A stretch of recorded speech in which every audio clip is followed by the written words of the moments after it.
আজকে আমি খেতে চলেছি 50 টাকায় 7টি সবুজ খাবার, যার মধ্যে প্রথম খাবারটি ছিল ভীষণ ডেঞ্জারাস, সেটা হচ্ছে কাঁচা লঙ্কা। কারণ আজকের বাজারটা ছিল একদমই কম। প্রথম খাবারটি খেয়ে মুখ পেট জ্বালানোর পর চলে গেছিলাম আমি মন জিনিস। সেখান থেকে ফাইনালি পেয়ে গেছি একটা সবুজ কালারের পেস্ট্রি, যেটা খেয়ে অন্তত মুখের জ্বালাটা কমলো। আর আমার পেটের জ্বালাটা কমানোর জন্য আমি কিনে নিই একটা মাউন্টেন ডিউ, যেটাও সবুজ রঙের ছিল, একদম প্রপার সবুজ কালার, আর খেতেও ছিল দারুণ। তোমরা হয়তো আমার কথা নাও বিশ্বাস করতে পারো, তাই বাবা হাতে ঢেলে দেখিয়ে দেবে।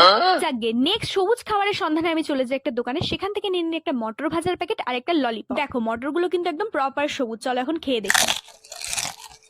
আরে দাঁড়াও, ললিপপটা এখনো বাকি আছে তো। এখন আমি জানি না ভেতর থেকে সবুজ বেরো কি বেরোবে না। ও ওয়াও, সবুজ কালারেরই বেরিয়েছে। আর এটার ফ্লেভারটা ছিল গ্রিন অ্যাপেলের ফ্লেভার, দারুণ খেতে ছিল। তো আজকের ভিডিওটা শেষ করছি আমি দু রকম স্বাস্থ্যকর পাতা খেয়ে। একটা নিম পাতা, একটা কারি পাতা নিয়ে নিলাম, আর এখন চাবাবো আমি, ঠিক যেভাবে গরু জাবর কাটে। চ্যালেঞ্জটা এখানেই শেষ। তোমরা কোথা থেকে দেখছো কমেন্টে জানিও। সাবস্ক্রাইব।